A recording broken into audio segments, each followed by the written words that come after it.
Pledge of allegiance. Pledge allegiance to the flag of the United States of America and to the republic for which it stands, one nation, under God, indivisible, with liberty and justice for all. Thank you very much. This meeting is being televised by Chelmsford Telemedia. Is there anyone else present that plans to record? All right. So welcome to this meeting of the Chelmsford School Committee. We have a fairly light agenda tonight, so we'll get right into it. There is no consent agenda, so we'll start off with our Chelmsford High School representatives. We have our new representative here with us tonight, Katrina. First night? Yep, first night. Whenever you guys are ready. Okay, so for Chelmsford High School, 3 students qualified to be a National Merit semifinalists because of their high PSAT scores. And the first dance is this Saturday from 7 to 10, September 21st. It used to be 6 to 9, but they changed it 7 to 10 due to the football game being changed. And speaking about the football game, it used to be Friday, but they've changed it to Saturday at 3 because of Triple E and Haverhill, so they changed it at 3 o'clock. And then there's also open house this Thursday from 6 to 8:30 for parents. So all sports teams are off to a great start. The golf, swim, and cross-country teams are all undefeated. Also, all teams are required to do 2 community service projects, one involved with the school and one out in the community. So the cross-country team has moved furniture at Parker, girls soccer has cleaned up the Harrington courtyard, and boys soccer has cleaned up Chelmsford High. Okay. And that is all. All right, thank you very much. Thank you. Okay, any other good news? Yep, so they did steal the National Merit semifinalists, but I have to tell you, Ms. Santos had that above everyone because she'd already seen something happening in Westford and contacted us, so you actually had the scoop. I'll give you credit for that one. It was hot off the presses. We got to put it in the paper. It was right hot off the presses. Yeah, you have to get it first. That would be helpful. So today was the first half day for professional development. The topic today is on blended learning. So we have multiple sessions for blended learning. So depending on what level you were, what you teach, there could have been some options for choice for different blended learning opportunities to bring into your classroom, or we're finishing out, for example, our iReady initiation of bringing that through the district. So our K through 8 teachers they were in their second year of receiving their professional development for that. So we're excited to be able to be able to support the one-to-one initiative. However, we still have lots of technology in the school beyond the one-to-one initiative, and teachers are being able to incorporate this in, and they really enjoyed working with each other. The engineering wing at CHS, we have students in the shop working with a laser beam, and they're engraving and cutting different designs. They're able to make certain things, so they're getting ready to work that together with Mr. Shoup's course. He's doing the marketing piece, so that will be exciting if they have some products. It's always something good for the holidays. You never know. You can always pick something good up. And the auditions for this year's CHS Musical Chicago have concluded. And the show, it will be running from November 21st to 23rd, so we should be hearing a lot more about the musical Chicago. If you have never attended, I suggest you attend. It is one of the best shows to get for very, very, very short money. I can't begin to tell you how much the Theater Guild is able to put up for students and families to see something. You're going to see like Boston quality show at our schools. And the high ropes and the low ropes courses at CHS is complete. So the PE teachers for both middle school and high school have 3 full days of professional development, doing a lot of work out there, things that, I don't think I'd be able to do. However, the flying squirrel, I suggest everybody takes an opportunity to do the flying squirrel. I did it, everybody else can do it. And that is it for good news. Okay, anybody else have anything other good news? Sure. We talked about the paper tonight, front page, the Little Sun, was in this little article about the one-on-one initiative. So, right before I came, pulled out the paper, and there it was. So that was nice to see. Had a lot of good things to say about the program. So, okay, all right. So we're now to public comment. This portion of our public comment is about agenda items. So if anybody has any comments they would like to make about tonight's agenda, please come forward and state your name for the recording secretary. Just so you know, there will be a second public comment section at the end of the meeting if you have any other items you'd like to discuss. So anybody have anything on the agenda?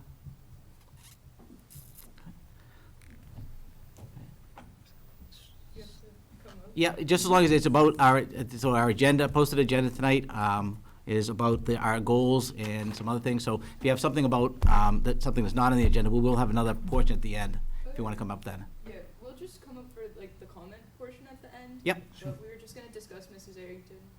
yeah, so at the end of the meeting, can do that, okay? All right, thank you. Okay, moving on to new business. Moving on, yes, thank you. At our last school committee meeting, we talked through a draft goal document, and we had some different input from various members. So we took that input, put it together, and before you this evening for review and comment and hopefully approval, our school committee and superintendent goals for the year. So this goal document, these goals, it's a third year of our strategic plan. These goals and different action items are aligned with that plan. And as you read down the left side of the document, those are all the school committee goals and action steps, and then parallel on the right side would be mine. And I think a nice takeaway is that, we're really working in unison on some common goals in the district. This, again, is year 3 of our plan that comes to an end at the end of the 1920 school year.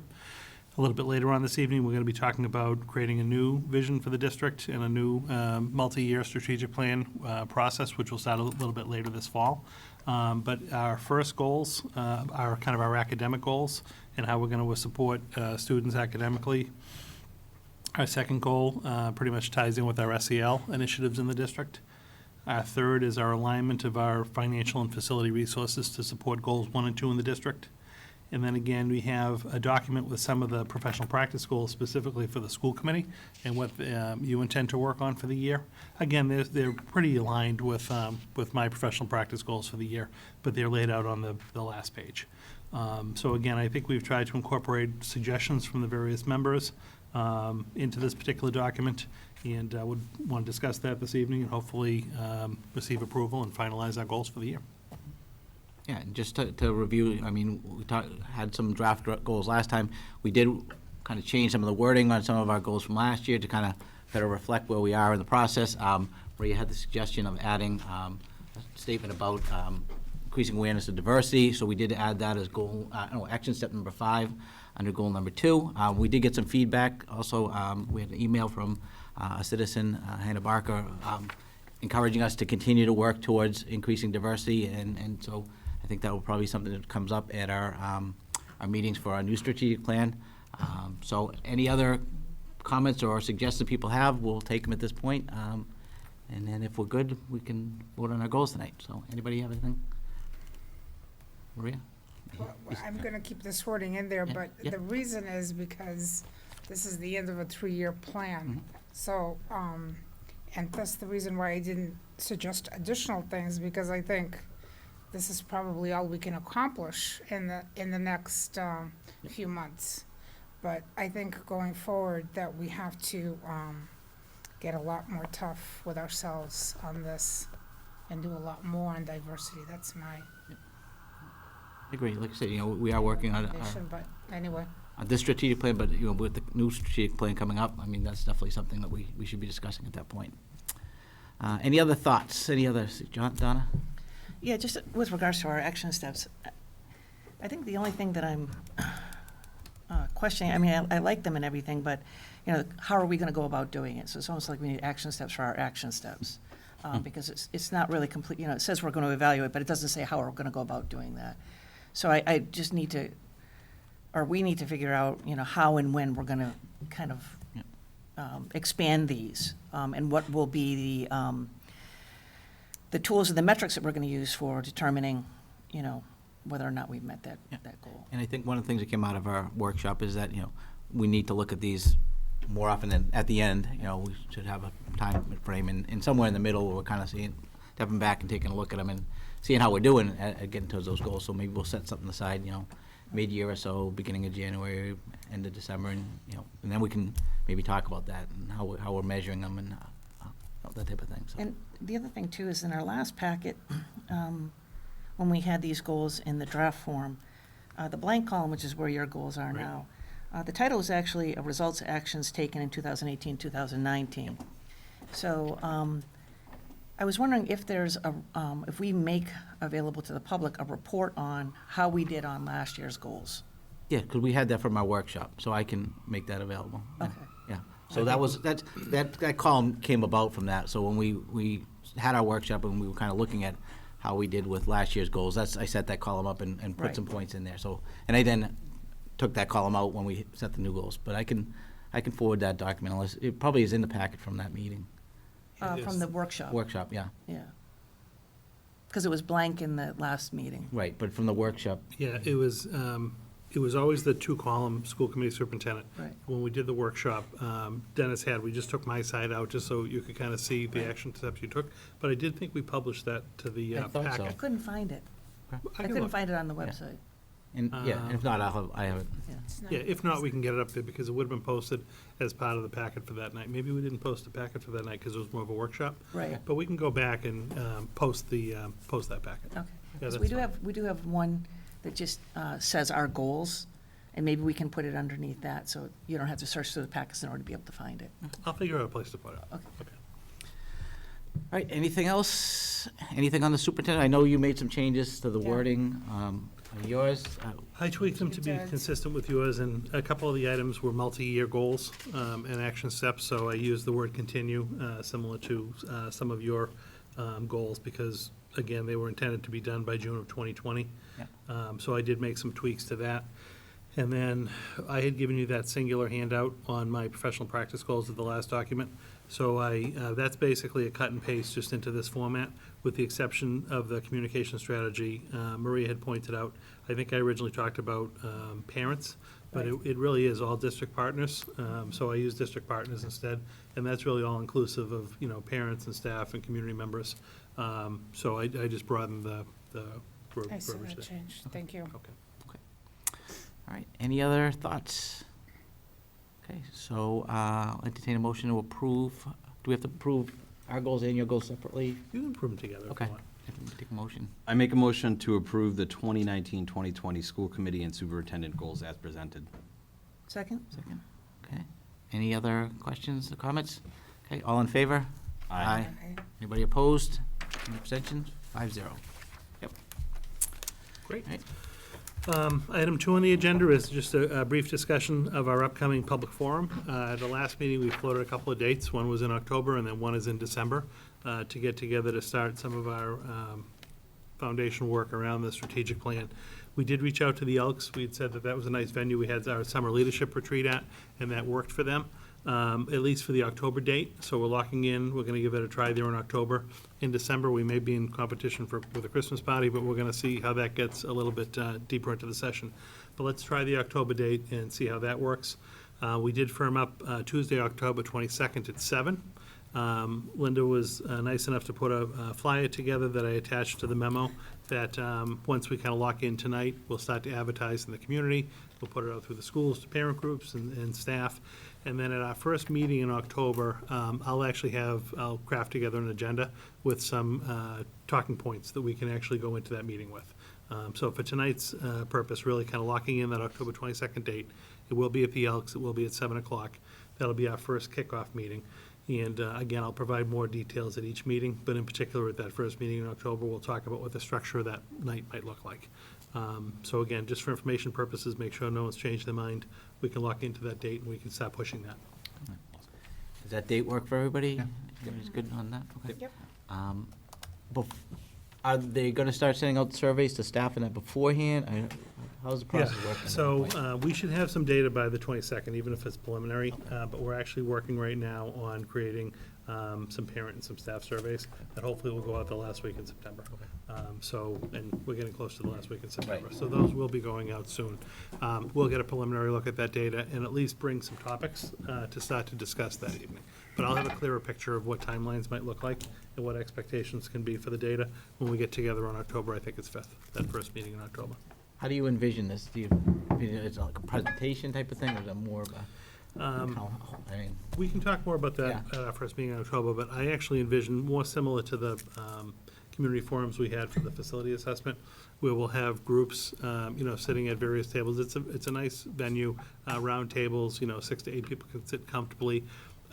We may have different topics that we want to get some feedback on, so we may have people sit at a table and different facilitators come around to the table, lead discussion. We may have people, we can talk about this, but like flip tables, however we're going to do it, but kind of go through kind of reaffirming, I think, what our district kind of vision and mission statement is, but then kind of get into some of the nuts and bolts around what do people really like that's happening well in the district, what's programming we'd like to maintain, we'd like to see continue, open up to some of the feedback we've received about what new initiatives people might like to see in the years to come, start to get and solicit feedback for those, and, kind of go from there. All right, any other questions, comments on this? All right, great. Yeah, So- and again, that first meeting in October, I will have a better time plan for you, and we'll also talk a little bit about who might facilitate some of those discussions, or those groups. Okay. But as long as we're locked in and we can start advertising, we can work on the formatting for that evening. Great. And we'll provide light refreshments and whatnot that night. Donuts? Well, I don't like to do donuts at night, so it might be more like dessert and coffee, but then again, there's no bad time of day Yeah, for that's donuts. true. So They're We'll, always good. we'll That's figure, very they good. are always good. We'll figure something out. Okay. Great. All right. Item number 3 this evening is, again, just your monthly personnel report. So this comes from our HR office, and it just details all of the hiring in the district, all of our new hires. You can see that, July and August are obviously very busy months for us as far as bringing on new staff to the district, and this August was no different than previous. But it gives you a good indication of all the comings and goings of the district staff. We had some resignations, some retirements, so you can see that's on page 6 and 7. And then we had some staff shifting within the district, so you might see a person at a different school you weren't thinking about because of transfers. So just like to give you that list of staff in the district who have moved around, so you have a sense of the comings and goings. No action necessary, just more for information purposes. Just like to share that with you on a monthly basis. How did it work filling those new kindergarten sections? It actually worked Yeah. fine. We had, you approved the funding for those positions, so we were able to move some funding around. Actually worked with the union to waive some of the posting requirements, just because of the timeline about, we really wanted to have teachers in there for day one. And we had postings up already for other elementary positions in those 2 buildings, so they already had a pool of candidates. So we were able to actually hire 2 very good candidates for both positions. They came in for the orientation day, and they were there on day 1 with the kids. Great. So there was a little bit of shuffling that had to happen classroom-wise, because some students were noticed that, you'd be in room A, but now we had to take a few students from each room to create the 5th classroom. So there was a little bit of unsettling, I'm sure, at the end of the year for the kids that had to get moved around a little bit. But they did the introductions, the meet and greet with the new teachers. And then, again, I think it went a long way that day 1, the new teachers were there to be able to meet the kids. And really, it's gone off seamlessly. So that went really well. And the union was very helpful to work with us around those timeline issues, just so that we weren't starting with like a sub and then a couple days in hiring a teacher. So we appreciate their help. This is well over 40 people in the month of August, so I'm sure that, that impacted classrooms quite a bit. The other thing I wanted to just ask about is BIOM. What's happening with that and the class sizes in the 4th grade, and are these paras part of what additional staff is going into those classes, or what's going on with that? Nope, so nothing has changed at the BIOM since the last time we talked. Okay. And just because individuals appear on this report, and there are a lot of them for August, doesn't mean they actually all were hired in August. They just Okay. have an effective start date of that first day of school. So Oh. some of this hiring may have actually occurred in, June, July, leading up to August, but they get listed because their effective start date happens to be in August. I don't want to take away, there certainly was a lot of hiring in August, but it's not like, Because it seemed like a lot of people. yeah, in but one in the month. summertime, this is what's gonna happen with Okay. resignations and retirements. BIOM, again, is consistent to what we spoke about at the end of the school year. They, at last look, and again, you would email me on this as well, their 4th grade numbers have remained slightly under 100. The class sizes are, as we talked about at the end of the school year. We had, when we did the budget process, and then even in the springtime, I met with a couple of groups of parents that were concerned about class size. We had moved the 4th grade from 5 sections down to 4, because their numbers had actually dropped. Technically, in hindsight, the numbers should have had a drop from 5 classrooms down to 4 for third grade. But we ended up losing a number of students over that summer going into third grade. We didn't want to switch from 5 down to 4 after the school year started. So we let them ride out an extra year with the 5 sections. And then we made the change for this particular year. But no, at this point in time, we have, aside from, say, one-on-one paras and things of that sort to handle specific students, we have not added any staff at the school. The numbers remain the way they were before the start of the school year. When we look at those numbers, are those like true numbers? Or is that taking into account students who may be in there for 1 or 2 subjects and then pulled out for specialists or because they're part of a substantially separate Yeah. program? That was a question that actually came up with the parents as well, because at the BIAM in particular, where they have the autism program, and they have a significant number of substantially separate classrooms, which means students at grade level really are spending the predominant portion of the day, if not all of their day, in a separate program.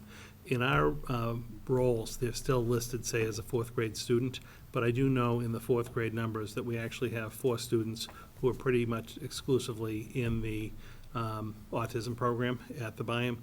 So even though they're listed in the homeroom class counts because they are 4th grade students, they're really not spending the large portion of their day in the mainstream classrooms. They're being supported in the autism program. So I could get you, it's difficult though, because there are sometimes during either specific instructional or non-instructional times that they may be integrated with the class, but it's typically not during core instructional academic periods. I could try to, it's a little touchy, but I could try to get you a breakdown if you wanted. No, I was just curious because I think we had maybe talked about this, but they are included in that They're homeroom count. included in the homeroom counts, correct. Right, so that homeroom count may actually be a little bit higher than It always it may is. be during the core academic instruction times, because those students would be leaving to go to their Correct. instruction outside the classroom. But that's, you're correct, but that's the case at all the schools. Okay. So at, say, South Row right now, where they're having the Strive program for us, even the Strive students are included in the homeroom numbers, although they may be spending a significant chunk of their day in the Strive program. Center and McCarthy both have a life skills program. Those students would be included in mainstream homerooms, but are really spending the better part of their day in a life skills program. So yes, they are included in the overall student count in the school, but they're not necessarily in those classrooms. Okay. And those students are a part of that classroom, so they have their own desk and chair, and so you would go in and you might see, 25 desks, for example, but you may not have 25 students in there all the time, because they do have to have a place to work and sit and stuff when they are in those classes and participating in whatever activities are happening. Yeah, I mean, most of our rooms are actually outfitted for anywhere between 25 and 30, physical setups. Right. So, because again, you might have some small group instruction going on over here, another group might be doing a different configuration. So we have capacity in the buildings for more like 25 to 30. Even when we purchased the additional modular classrooms and we bought all the furnishings for those rooms, I believe we used 30 as the count per room to buy like desks and chairs and things like that. So technically, you're gonna see, say, setups for 30, even though they may have 23 or 24 or 25 students in a class. Right, and it may seem like an odd question, but I just, the reason I ask that is because you can't just go by looking at the room itself. There's more to Right. the story, I guess, for lack of a better way to put it, Yep. in terms of what actually happens in the course And of there the are day. kids, particularly at the elementary level, there are kids coming and going throughout the day. Some students may go out for special ed services. You may have students go out for additional reading support, ELL support. An ELL student would still be included in the homeroom count, but they might go see one of the specialists for services during the day. So it's not stagnant, it's not like A fixed number. a fixed number. Thank you. Are you thinking in a future meeting of having the actual numbers report coming up? I'm sure this month is a bit transitional, but Yeah, we always report the October 1 numbers because the, you have to the state. well, the October 1 numbers are what actually go into the state, which forms the basis for our Chapter 70 funding. So October 1 numbers are typically the next time we do like a full report out for you. Those numbers are gonna be inclusive of the situations that Donna was talking about, though. So you might see, 24 students in a class, but 2 of those students might actually be in a substantially separate program. So they, you might only actually have 22 kids in front of you at a given time because 2 are out of the room and something else. But the October 1 numbers, once they do go in to the DOE and get certified, it's usually the second meeting in November or the first meeting in December that you'll receive a report once the DOE certifies those numbers. And then, again, that serves as the foundation for our Chapter 70 budget. All right, everybody good on personnel? All right, field trips. Yep, 4th item on the agenda, just 2 requests for you.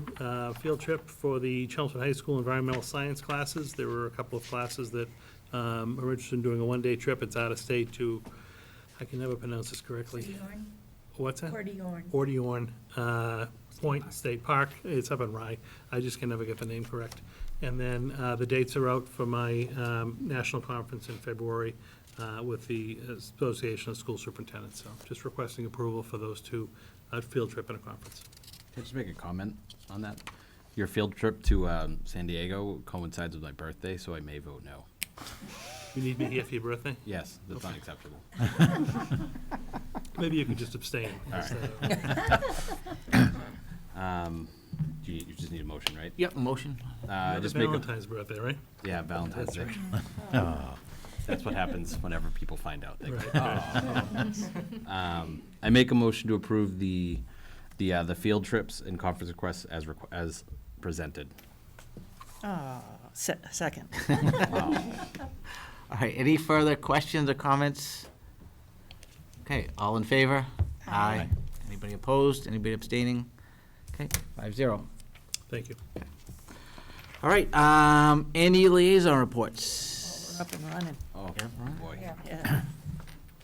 yes. So, go ahead, Donna. Sure, I Lead was us off. South Row PTO, and, I mean, these groups are phenomenal. I mean, they're already, well into establishing, set fundraisers and their enrichment programs and everything. So, it was a terrific meeting, lots of new faces there, and great to see parents returning, for another year with the PTO.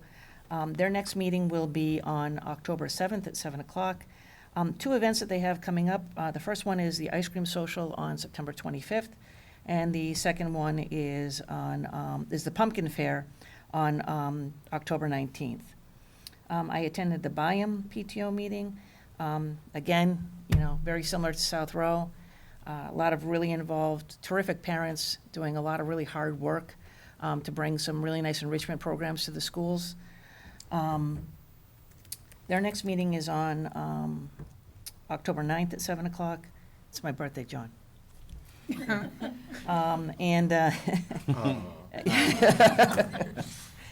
And an event that they have coming up also on October 19th is the Boo Bash from 4 to 7.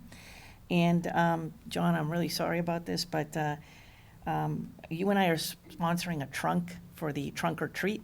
It's the last time you get to be my second liaison assignment. Yes, they thought that it would be nice to have a school committee trunk available I love for the trunk or treat that they do there. And then Parker will be having their first PTO meeting on October 3rd. All right, anybody else? Maria? Yeah. I attended the Harrington PTO meeting. They have co-everything in their positions. Tina Williams and Amanda Collison are the co-presidents. The co-vice presidents are Allison Kenny and Jess Frazier. Co-treasurers are Barbara Michaud and Larissa Ducharme. And the co-secretaries are Beth Santoro and Teresa Crafts. Incredible team. They were ready to go. They've got the same thing going on. They have trunk or treat coming up right after their walkathon, which is on October 27th. They also asked people to start reserving a date, which is January 28th, and I highly encourage, if you've never gone to the Harrington Heritage Day, go. It is so worthwhile. It is a community event that they sponsor, in my opinion, a really worthwhile event. The other thing is they had a pretty extensive discussion about drop-offs and pickups, because 178, and I don't know if everybody realizes this, 178 of their families drop off and pick up. That is a substantial number.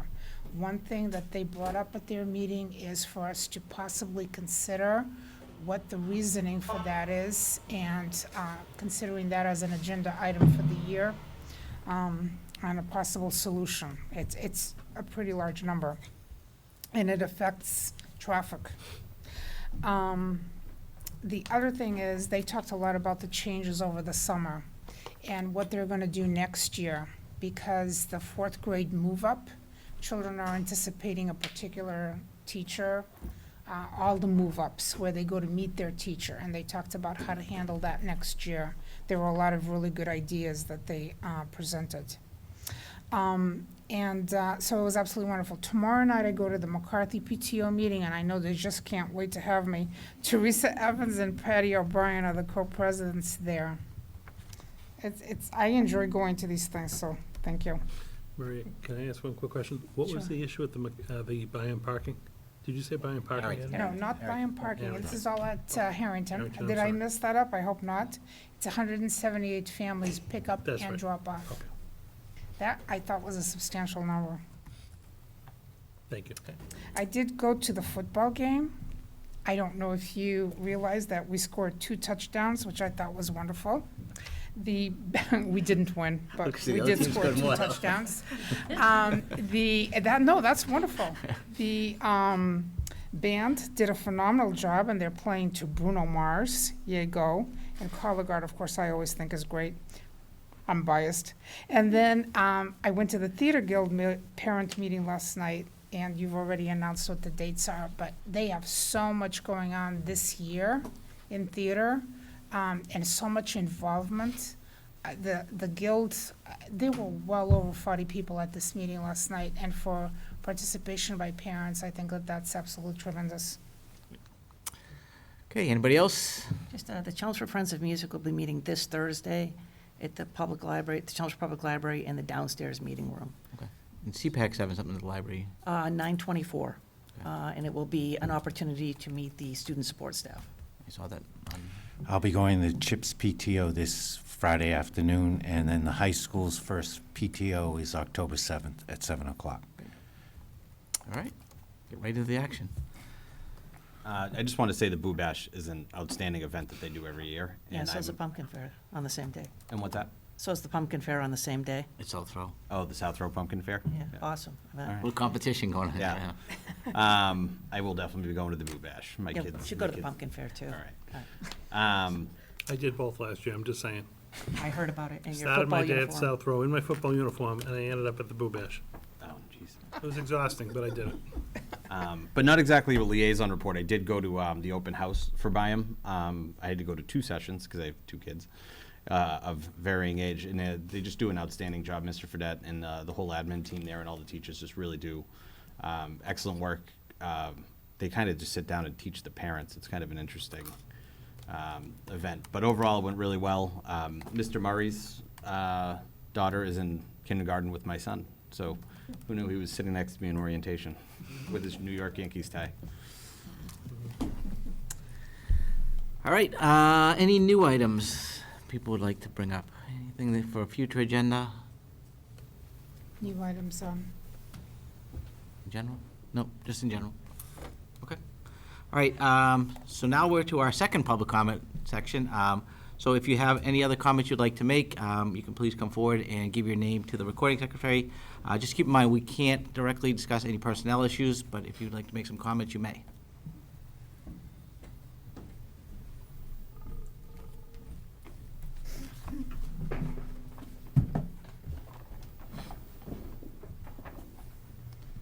Do we have to talk into here? Yeah, and just give your name to the recording secretary. Oh, okay. So I'm Sonia Volaboy, and do I have to give my address as well? You see it just a minute. Yeah, CHS Yeah. student, yeah. So You may just just- spell your last name. Voloboi. Okay, and is it SONIA? SONYA. Hello, I'm Samiksha Sharma. Could you spell both?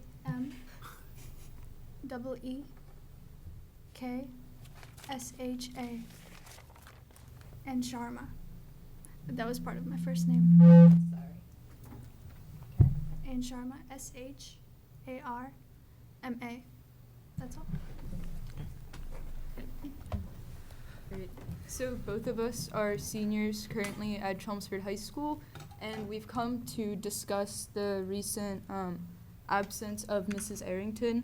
So just as some background information, Mrs. Arrington was a calculus teacher at Chelmsford High School, and I had the pleasure and the honor of having her as a teacher last year. And from my experience, she was truly one of the best assets of Chelmsford High School.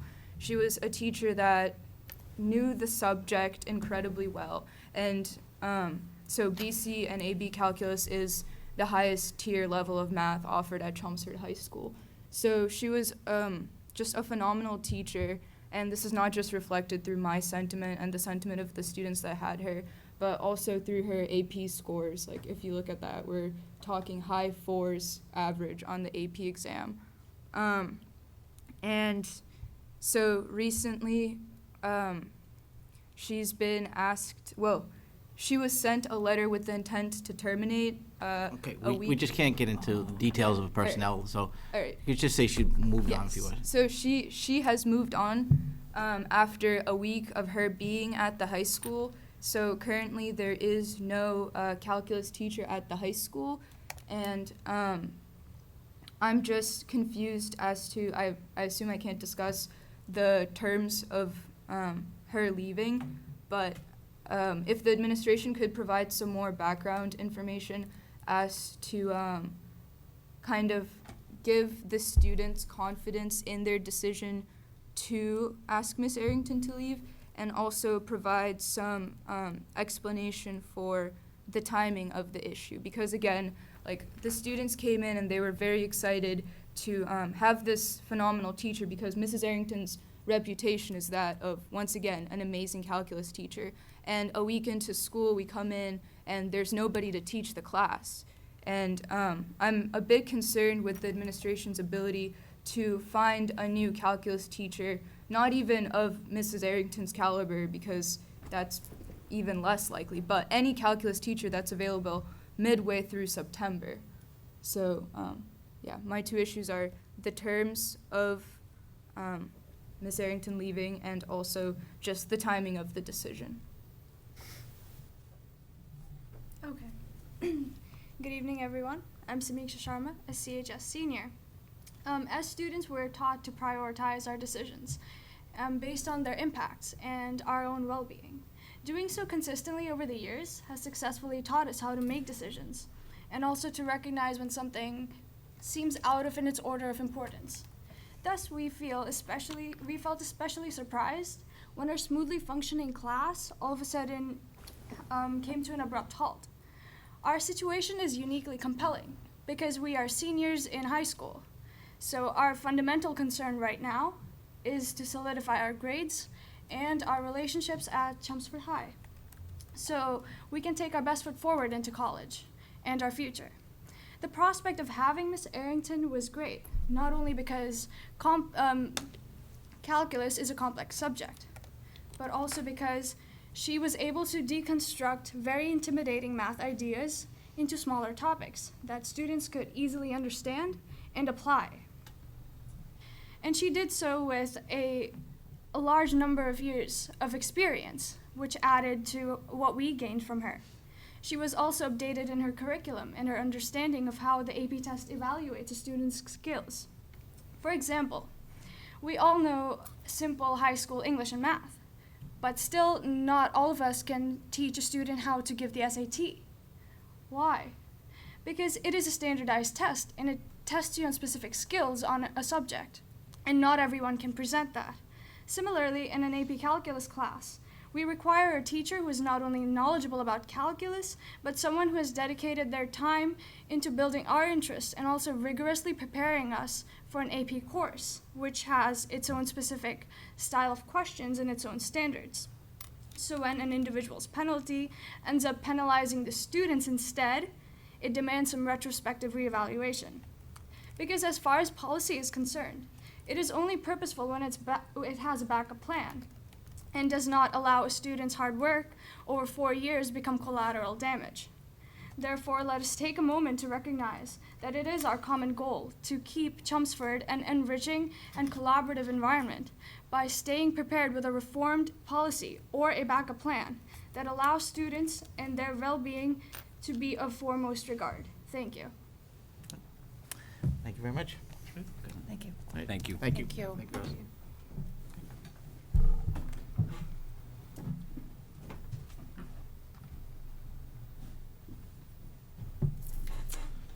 All right, I believe that is it, so I will entertain a motion to adjourn.